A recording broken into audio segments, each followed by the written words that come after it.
People.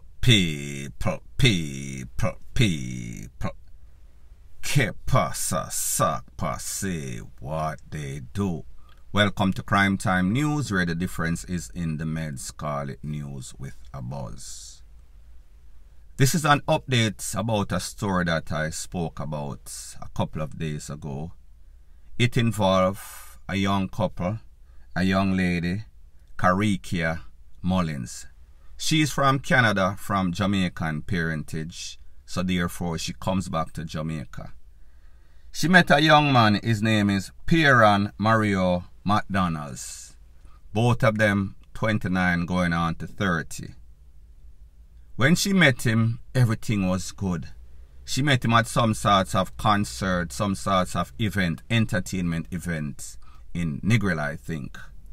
They started dating. Everything was good. As soon as she got pregnant, that is when all of the ABUSE started. And people, when I talk about ABUSE, this is one of the worstest cases I have ever seen, read about, seen on TV. You name it, this man was doing everything that is bad imaginable to this young lady. However, she kept coming back for more. Don't know why. Remember, I told you, they have 2 kids, young children. The boy's name Liam, the girl's name Liana. These children are witnessing everything. As a matter of fact, even one of the picnic get involved, I get some clotting too. So people, when we talk about dysfunctionality, this is the epitome. This describes everything to a T. There is nothing that was not done to this young lady. The first video that I did, I spoke about it. She had texted me a long epistle, meaning some sorts of book she write me explaining her situation. I had the patience and I read it and I did a video. I said to her, listen, listening to your text or reading your text, it is obvious that you seems to always put yourself in harm's way. You seems to always put your children's life in jeopardy. If you continue at the rate at which you are continuing at, you are going to lose your life. This boy is going to kill you and probably even your children and probably even your family members. She and I spoke and I said, listen, I am going to get you the help that you need. I am going to call some people and then hear what they say. When I called these people, spoke to them, they told me, listen, this girl went to the boy's house in Trelawney on several occasions. According to the source, they gave her the option, listen, you can come to the station and charge him officially. Press charges officially so that we can lock him up. She did not want to do that, and in most instances, she did not want to leave. It seems as if she liked exactly what she was getting. It seems as if she was naive, she was gullible. She did not realize the danger that she put herself and her children in. I put up the video and then she contacted me. I said, listen, the people them say, you're not serious. You're not serious any at all. However, she gave me a commitment. Listen, the last time I went to this boy's house, he did some things to me. He raped me. Him juke me up. Him CUT me up with some sorts of kitchen utensil. As a matter of fact, he has some sorts of FREAKY fetish in which he was pushing up some sorts of knife inside me. So therefore, I want to take this to the fullest extent of the law. I am serious this time. I want to get him locked up. I had to go to the doctors and seek medical assistance. I was in so much pain. They had to give me all sorts of pain, KILLERS. So I said, I am going to speak to my people once again. I am going to let you talk to them and give them all the evidence. So therefore, you can get this man locked up where he truly deserves to be. So people, I told her, Send me some sorts of video voice note explaining everything so that I can put it out there so that people can hear her side of the story. And most importantly, I am doing this because I want this you to know that if anything happens to this young lady, the information is already out there. You are going to be responsible. You are going to be charged. You are going to be locked up, not only for what you did before, also if you have any other sorts of twisted intention. So people, take a listen, take a look to exactly what she has to say. This video is going to be about 30 minutes or so, and I know that a lot of Jamaicans don't have attention span. However, because this is no sort of mix-up and drama, so people, I want you to listen to everything that she has to say so that you can make comments in the comment section. So therefore, this lady can see the amount of danger that she and her family and her kids especially are in. Point blank and period. So his name is Perron Mario McDonald. People know him as Cisse, Gonga, Leon, Mario. I know him as Mario. I saw him at the lobby bar at the Rio in the Grill. I was there for a music festival called Dream Weekend. I thought he was cute. I went up to the bar to get a drink, and I was like, oh, you're cute. I was drunk. I ended up giving him my Snapchat because my phone had broke at the water party at the music festival. And he contacted me when I got back to Canada, where I was born and where I live. And we were talking on the phone like every day, all day, like, you know, that honeymoon phase. And one day I was like, why don't you have a girlfriend? You know, you're good looking, you have money, you have a car, you have a house. Like, you know, he lives in a gated community in Trelawney with his brother, which I think I soon found out that it was his brother's house. It had nothing to do with him. I think he started building a house in Salem, which he ended up having to run away and leave, because his name was being called up on so much things in Salem, shootings and robberies and stuff like that. He was like a send-out boy. The Don them over there used to send him to do things. And once he started scamming and making money, he no longer wanted to take no chat from the Don. He ended up feuding with the Dons in Salem, and the police ended up, I guess, banning him from there or whatever. He's not supposed to be in Salem at all. He still goes to his mom's house in Salem, but he's not supposed to be there at all. So, so he has a girlfriend, and I don't care because he doesn't care. So we just continue talking. We end up becoming friends. Every time that I come to Jamaica, he's the one picking me up from the airport. Sometimes he's the one even paying for the flight for me to come to Jamaica. He's sending me stuff to my house, mailing clothes and shoes and stuff for me to bring him to Jamaica from Canada, that he would order online and stuff like that. So, I get pregnant. Okay, everything was cool until we're pregnant. Nice dinners, resorts, everything's cool. We're having a grand old time. I got pregnant. That's when the abuse starts.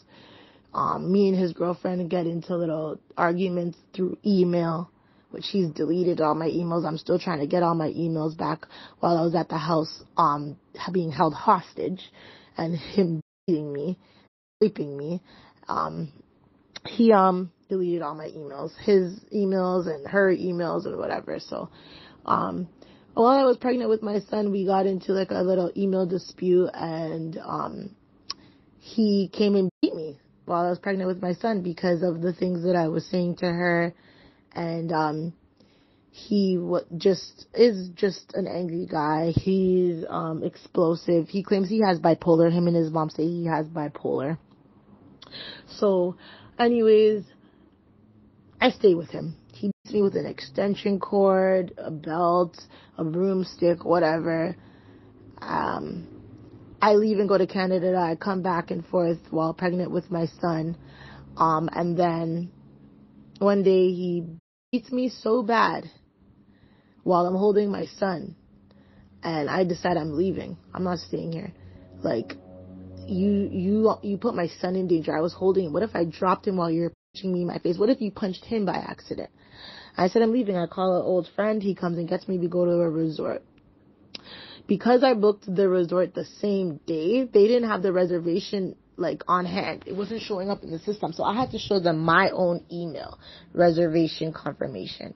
And so they went off of that. So the email showed for 2 because I put me and my son. My son is a baby. I think he was about 6 months at that time. So they just assumed that the man that I was with, he was a part of the 2 because she couldn't really see the names or see anything really about it, just that it was a reservation for 2. So she put on the wristband on him. I wasn't going to say don't put on the wristband on him. He's staying there for free, whatever. Anyways, I get back with my baby father. He goes through my phone. He's a watch man. He goes through my phone, sees that I was at the resort with this guy through messages of me saying, oh, bring up this drink, or are you going to come eat? We're at this restaurant or whatever while we're on the resort. He beats me so bad. He stabs me with a screwdriver. He chokes me out unconscious. While my son is in the room, he locks me in his bedroom. His brother claims that he couldn't find the key for the room, so that's why he couldn't stop the attack, because they couldn't find the key. So if I was murdered that day in that room, his brother would have said it was because he couldn't find the key. So now he's beating me so bad. I finally get out the room because some men come to do construction on the house. I finally get to leave the house. I run, I leave, I don't look back. I have no phone. He has my phone, my passport, he has my baby, he has everything. I go to the security, because they live in a gated community in Trelawney. They see that I have visible stab wounds, that I'm beaten, I'm black and blue, my eye cut, everything, eyes black, everything. So they call the police. They bring me back to the house to pick up my belongings and my son. He won't give me back my son.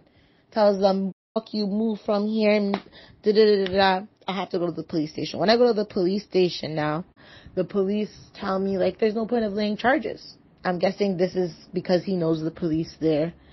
He's known to the police in general, but he also has family and friends within the police force. So they said there's no point of laying charges and whatever. So, because I'm not going to show up to court because I don't live in Canada. So I just say, you know what? I don't give a fuck. Good riddance. I just want to get my son and get the out of there. I was so sure I would never be back with this man after all that he's done. I go back to Canada. I found out I'm pregnant with my daughter. I think I'm going to have an abortion because of everything that just happened. I'm afraid that the stress that was brought on and the beating that I got, that she might not come out normal. Something might be wrong with my baby because of everything that just happened. So I don't want to follow through with the pregnancy. He convinces me to keep my daughter. And he'll give me money for Ubers to go to the appointments and whatever. So I keep my daughter. Now we go back to Jamaica for him to meet his daughter and his son. Now I have 2 children with him. The abuse continues. He punches me in my face while I'm at my grandma's house. She's like, he gotta go. I end up going to his house. He abused me there. He locks me in the house. He keeps me in the house. The most I go outside is to hang clothes on the line, okay? I don't get to go outside. He goes grocery shopping with my son. Everything is, like, we stay inside, okay? He tells me, oh, don't worry about it. Like, we're going to go outside eventually as a family one day. Like, just give it time. Like, he claims that he has so much problems with people from, his bad man days, his gunman days. He doesn't really like to go certain places and do certain things because he has enemies. He has people that want revenge out on him and things like that. So that's his reasoning for us having to stay inside. But remember, we were always outside before, but whatever. So we're inside all the time. I'm over this. I'm just over this man. My mom ends up actually calling the police and stuff because my phone breaks. He won't allow me to talk to my family and friends off of his phone because they all don't like it because he abuses me. So I end up leaving because his mom comes to the house and comes and gets me because the police went to her house to say, like, listen, her family's trying to get a hold of her. They all know that he beats me. He stabbed me in the past. He's choked me out unconscious. They're all worried about me. What the is going on? Where is she?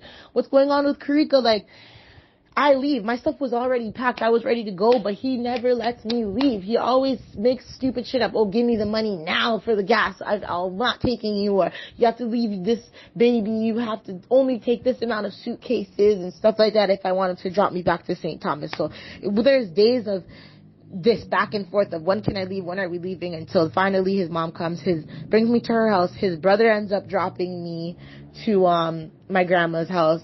His brother even told me, like, listen, you need to leave him alone. He's showing me pictures and videos of a girl that just got beat up and she's in the hospital because of her man and da da da da da. Like you said, ears hard, okay? I leave. I still go back to this man, okay? I still end up going back to this man, okay? Again, so stupid. I'm dumb. I have a lot of trauma because my mom, the dad that she told me was my dad was not my dad, okay? He was a molester. He raped his girlfriend's daughter and had a baby with her.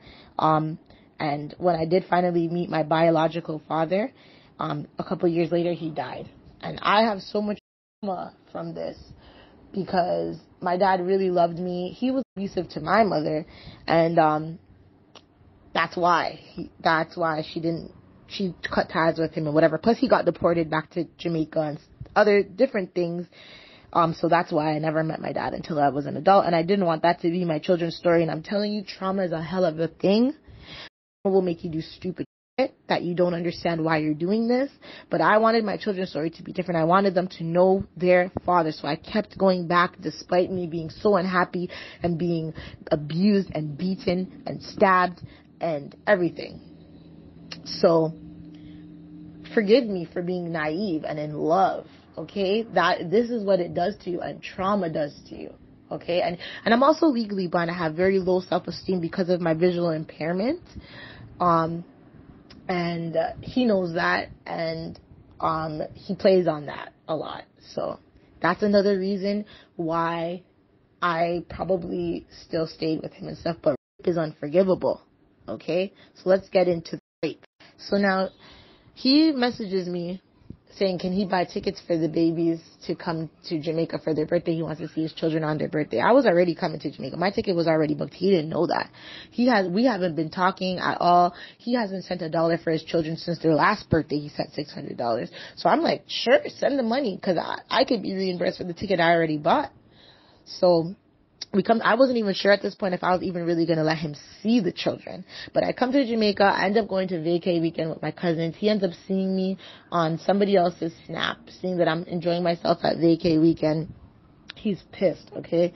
He wants to go get his children now because how dare I leave my children with my grandmother and my grandfather and her helper when he's in Jamaica and he wants to see his children. And how dare I come to Jamaica earlier than he expected us to come there. He's pissed off. He's controlling. He's a watch man. He goes through my phone and all these things. He's possessive. He wants his children. Okay. So he calls my grandma. He says he's coming to get his children, and my grandma says, yeah, come and get them. You know, like my grandma's all for him seeing his children. Tells me I'm wicked if I don't let him come and get them. He comes all the way from Trelawney and I don't let him take them, and how my children are going to hate me for not letting them get to know their dad and all these things. So I have his mom in my ear too saying there's no reason we should be in Jamaica and he can't see his children and I should live better with him than this and blah, blah, blah. Despite the fact that he's choked me out unconscious while I'm pregnant with my daughter and beat me senseless. My daughter could have not even been here, but now he wants to see his daughter so badly. And we had an idea that I might be pregnant because I was missing my period and stuff, and my belly wasn't really going down. And I had just had my son at a C-section. I had 2 C-sections actually for both of my children. So anyway, so he comes, he gets my children. I'm emotional. These men, I don't trust them. These fathers be throwing their children to alligators and throwing them off bridges and killing their kids in all different kinds of ways to get back at the baby mothers and stuff like that. I'm not comfortable with him taking my children. My motherly intuition, everything in me is saying no. But my grandmother and his mom, my mom hates him. He's so abusive. My mom can't stand him. And in a previous trip, my mom had to call the police because she couldn't get a hold of me, and they know that he's abusive, and my phone actually had broke, so she contacted the authorities. They went to his mom's house because we were actually staying at like a Airbnb type thing. I didn't want to go back to his brother's house after being beaten and stabbed and everything. I had too much there. I didn't want to go back there, so he ended up renting this other place in Trelawney, so his mom ended up coming to the house and telling me, like, let's go, whatever. If you want to go, let's go. So I'm like, yeah, I want to go. My stuff was already packed. He had me there being held hostage, pretty much. He kept saying he's going to bring me to my grandma's, but he doesn't bring me. He's saying I have to leave my children, or he's saying I have to only bring this amount of luggage to my grandmother's house and stuff like that. He wouldn't let me leave. Like, so anyways, the police were called many times, okay, clearly, okay, on my behalf, okay? Give them that. So they don't really care about when I call the police. This time, this trip, when he raped me, because I keep going back. I understand that, okay? So anyways, he comes. My son makes me emotional, okay, when he comes to St. Thomas to pick them up. My son's like, are you coming with us, Mom? Mom, are you coming? And I start tears overflowing. Can't hold them back. I bring him inside to take pictures so that I can console myself with the pictures while my son is gone. And he says, why don't you just come and stay at your friend's house, the Airbnb, because my friend had an Airbnb that I was partying with in Bay that he knew about, because he went to pick up stuff from her because she had brought stuff down for my children, and she had kept forgetting to bring it to Ochi. So I said, just give it to their dad in Trelawney. So he said, stay at her house and then you can stay at my mom's house. So that's what happened. We ended up going, and then so we ended up doing that. So I stayed at his mom's house. So let's fast forward to my son's birthday now, Saturday, April 15th. We go to the beach. We go to Doctor's Cove. He decides to bring his girlfriend along, whatever. It's a good beach trip, whatever. It was his brother's idea. We all go to the beach, whatever. The kids don't want to leave with him. They want to stay with me. They're crying. So he says, okay, just keep them. I'm coming back to Mobay tomorrow. I'll pick them up tomorrow. The next day, he doesn't pick them up. He brings some stuff, a bag of stuff for them to stay a little longer. He said he has some stuff to do, whatever. They end up staying there a week. From Sunday to Sunday, he didn't bring nothing more. I had to go and buy diapers, wipes, everything from Progressive, spend 500 Canadian dollars and go buy everything over again, because this man had everything at his house. I'm telling him, bring the stuff, bring their toys. They're mashing up their grandmother's house because they have no toys. They're not going outside because this is the Garrison. This is Salem. It's not like St. Thomas where they're playing outside. I'm like, we didn't come to Jamaica to be locked up inside. Like, I want them to get sunlight. I want them to be outside playing, you know. He ends up coming the Sunday. So I think this was like April 23rd. He ends up coming to get them. And, now my son had diarrhea. I was planning to leave that day, but he had diarrhea. I couldn't go on the nuts with him, 2 children, and he has diarrhea. He's not feeling well, so that's the only reason why he came there, and we were still there, because I had all my stuff packed. We were ready to go. So when he comes, I said, I'm leaving to go to Kingston, so, you know, you could take them to your house, let them spend time with you, whatever. He says he's not leaving me there. I'm like, okay, cool. I don't have to pay for a taxi. He's going to bring me to the Knutsford. When I get in the car, and I'm like, which Knutsford are you going to drop me? You're going to drop me to the one in Mobay, or you're going to drop me to the one in Falmouth? He says, none, I'm going to tell you. So I'm like, what the fuck? So I'm taking it lightly. I'm thinking it's a joke, whatever. So I'm like, seriously, which one are you dropping me at? He's like, he wants me to clean his house. I said, why can't your girlfriend clean your house? Oh, she's not there right now, whatever. She went to do whatever. So I go to the house, I start cleaning, whatever. I just want to comply so that this man can drop me to the bus stop. I realize that nobody's at this house. The girlfriend's gone. The brother's gone back to America. Nobody's there. It's just him and my children. I don't feel comfortable with that. So I'm there. I'm contemplating, like, should I stay? We're getting along well. You know, we're playing house pretty much. We're cuddling. Everything's going well. He's being an okay father. He's being an okay human being. So I want to leave. Like, my stuff is still in the car at this point.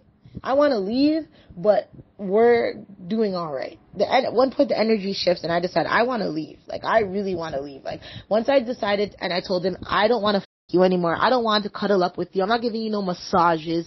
Let's stop this. Like, let's just be coexisting and co-parenting in this house. We don't need all the extras. Okay, his energy, he stops bathing my kids, he cooks, but he stops feeding them. I have to feed them. I have to do everything for our children. He's not doing it. He hasn't even spent $1, so I'm already saying you should do all the cooking because I bought all the groceries. He hasn't even bought a water at this point.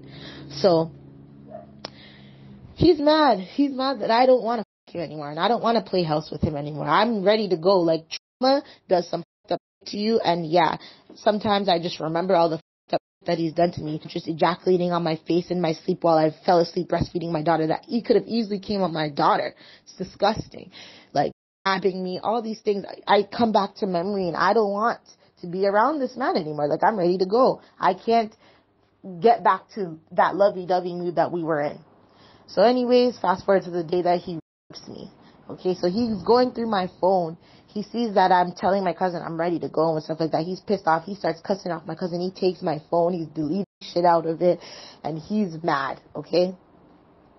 So he falls asleep on the couch. I was supposed to leave that day. He said he's going to drop me to St. Thomas that day. But I guess once he looked through my phone and found a reason to be upset, he didn't feel like dropping me anymore. My cousin and I had already spoke. She knew I was ready to leave. She told me I need to call the police. I told her, can you call the police for me? Because my phone doesn't work. Please just call the police for me. So she was already calling the police for me the next morning. She was going to call the police for me so that I could leave because it was late. Where am I going to go at that point? And so this is how he ended up raping me. Yes, I was in his shirt because all of my stuff was in the car, and he locks the grill. I was ready to go. I packed up my stuff. We're supposed to be leaving, right? I have nothing inside for me. This man fell asleep on the couch. I go shower. I put on one of his big t-shirts and no panties because I have nothing else. So now I'm in his bed with no panties. I'm in his t-shirt, but he's sleeping on the couch. Mind you, I'm in his brother's room. That's not his bedroom. I'm in that room with my children. They're sleeping in their playpens. That's also the room with the AC in it and stuff like that. He falls asleep on the couch. We're not talking. He's pissed off. He's already cussed off my cousin. I'm not thinking that he's coming into my room now to sleep in there because we're not talking, right? He ends up forcing himself on me and me. Once I think that's over, I'm trying to cut my nails off because they're bleeding and stuff like that. I had false nails on. He smokes a spliff, and now he starts attacking me again. After he's done his weed, he comes back with a vengeance. He comes back with a knife this time, trying to force me to suck his dick and stuff like that. And I'm just like trying to just comply because I'm like, you know what? Just make it home with your children. I already knew that my cousin was calling the police in the morning, so I just tried my best to just take it and just, make it home to my children. So yeah, when the police came, they have already been called numerous amounts of times. So yeah, they didn't really care about everything that I was saying. I just wanted to leave. So because now he's gone through my phone like he always does when he beats me, because he always goes through my phone and sees stuff that he doesn't like. Woke up and came in the room in the middle of the night, like, 5 in the morning or something. And he's like trying to finger me, rub up my and get me wet so that he could shove his dick into me. And I'm telling him no. I'm being firm in everything that I was telling him, that I don't want to have any sexual relations with you. I've worked so hard to become where I am in my mental state, and I don't want to go back there with you. Like, I'm feeling some feelings that I don't want to feel. I know you have a girlfriend. This is how we started out. You had a girlfriend, and I'm still you. I don't want to do this anymore with you. Like, I'm good on you. Like, leave me alone. He doesn't want to hear that, okay? He's still trying to push his into me. Once he sees that I'm being serious, like I'm kicking him off of me, I'm squeezing my legs shut, I'm moving his hand from trying to finger me, he starts getting mad. He starts punching me in my legs. I start hitting him back and punching him back. So he's getting mad now. Goes and gets the off repellent metal spray can, starts beating me in my legs with it because he's trying to pry my legs open. He goes for a knife. He comes back with a vengeance, okay? He's possessed at this point, okay? I'm trying to comply because I'm trying to make it home with my children alive. And now, fast forward to today, like, I still don't feel safe. I'm still stuck with that horror of that day. Like, I can't believe he has a daughter other than mine. If I don't do anything, he could do this to somebody else. He could do this to his daughter, especially because I have that trauma of my own fake father, I should say. I'm afraid he knows where my family lives. I've already put his information out there. I need him to be locked up. I can't risk my family's safety. If I want to be up and be around him still, that was my decision. But now that I'm realizing that other people are at risk, it's giving me the strength to now be like, he needs to be locked up.